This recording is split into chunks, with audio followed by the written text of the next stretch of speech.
Hey guys, it's Justin again, and in this video we're going to talk about gloss coat. The fine folks over at GundamGarage.us sent me some splash paints to sample along with a model to paint up for them. And I thought rather than spray the gloss and go, let's see how the Splash 2K gloss stacks up against some of my other gloss coats. Here we have 3 spoons glossed up. The first is in Alclad, the second is in Mr. Color Super Clear 3, and finally Splash's 2K gloss. I'm going to throw some old decals on them, lay down one last coat, let it sit overnight, and then we're going to go ahead and run the gauntlet on these things. But first, let's see how we spray the 2K gloss. Splash 2K comes in 2 parts, the top coat and an activator. The ratio for this gloss coat is 2 parts of the gloss, 1 part of the activator. To keep things simple for myself, I'm going to go ahead and add 1 milliliter of gloss and a half a milliliter of activator. I'm going to backwash it in the brush to make sure it's all mixed up and it's ready to spray. I believe the work time for this is about 30 minutes, so when spraying smaller amounts like this, you shouldn't have any issues using it all before it starts to harden up, as opposed to using more and potentially running out of time. From what I understand, this is a more advanced gloss coat that needs to be applied in several passes. So for my first pass, I'm going to do what I call a medium pass. I'm going to spray this just enough that it just starts to look wet, and when I stop, I'm going to hang the piece up and I'm going to move on to the next part. When you're doing an entire model kit like I'm doing, by the time you get to the end, you should be ready to start spraying the next round. This should start to tack up a little bit. It should be kind of sticky to the touch. Please don't touch it, but it should be sticky. And then we're going to go ahead and do another coat. The second coat is going to be a little bit heavier, but it should not run. Please don't spray this until you've got like runny goop hanging down off the model. You want to apply this in a few layers, and the more you do, the better it's going to look. You'll also notice that I'm doing this in sub-assemblies as opposed to individual pieces. That's because this stuff can get really thick and it can really affect the tolerances of your pegs, and it could make reassembling the model really difficult. So I'm doing things in sub-assemblies and flexing joints, and then I'm going to go ahead and put everything together when I'm all done. Now that it's been a day and all my spoons are all dried up, we're going to go ahead and run the gauntlet with these guys. The first test is going to be the reflective test. Obviously, with a gloss coat, we want to make sure that it's shiny, right? So we've gone ahead and put some decals down. We only applied mark set, but no softer.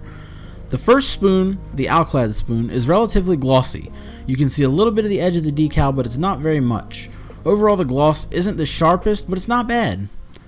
Spoon 2, you get a much nicer, smoother finish. The edge is a little bit more prominent looking, but that might just be the way that I didn't apply too much softer or anything like that. But the gloss looks better over the decal. Spoon 3, you can see a little bit of the edge as well, but I didn't really trim this decal down very much. And overall, I think this one has the sharpest reflections over all the surfaces overall. So this is probably the best looking gloss straight away. The next test is going to be on durability. What good is a top coat if it can't protect your paint job? Phase 1 durability is going to be a toothpick. We're going to use a toothpick to try and break the surface and see how it works. The first spoon almost immediately loses its glossiness. The paint stays intact, but it's not too bad.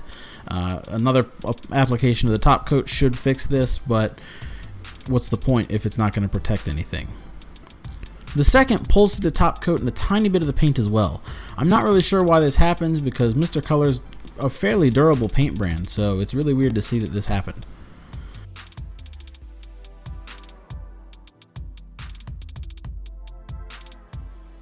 The third barely took any noticeable change in gloss or in the surface. It's almost like the toothpick didn't affect it at all. There's some really tiny marks if you get in real close, but it's nothing substantial. Next, we're going to give each spoon a light scrape with a hobby knife across the decal. The first spoon, it's going to cut right through the top coat, some of the decal, and even a tiny bit of the paint.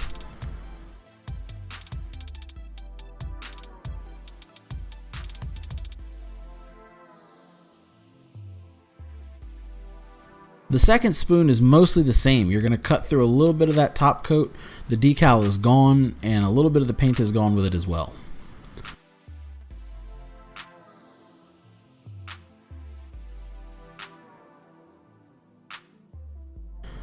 The third spoon is a lot more resilient. I actually started off the decal just to see how it worked against just the bare top coat and paint, and I had to put a significant amount of pressure just to get through the top coat. It's not as difficult to get through the decal. I imagine where there's something between the two layers of top coat, it prevented them from bonding properly, but it did cut through relatively easy over the decal.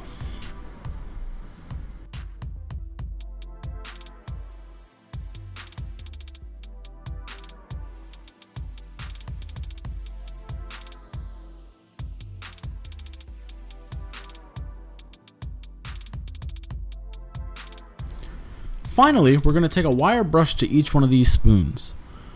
The first spoon strips the top coat off and a little bit of the paint. The second one does the same, removing just a tiny bit of paint. And the third spoon only does some micro scratching. The damage is incredibly light. In fact, it's light enough that if you wet sanded this piece, you wouldn't even notice that it was scratched to begin with.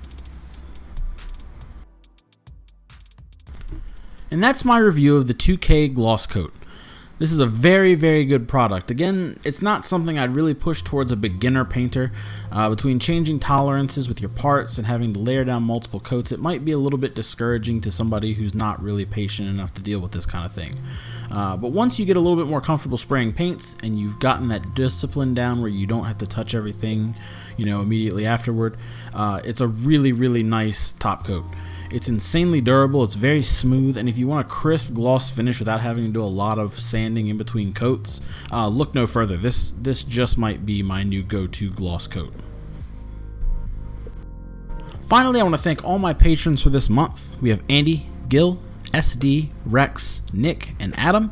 Your support means a lot to me, guys. Thank you so much. Links are in the description if you are curious or interested in supporting me through Patreon or any other means. And if you want to pick up some of these splash paints, this top coat or the colors, head on over to GundamGarage.us and use my code JB3 to save on your first order. Hopefully you guys enjoyed this video. Thank you for watching, and I'll see you at the next one. Later, guys.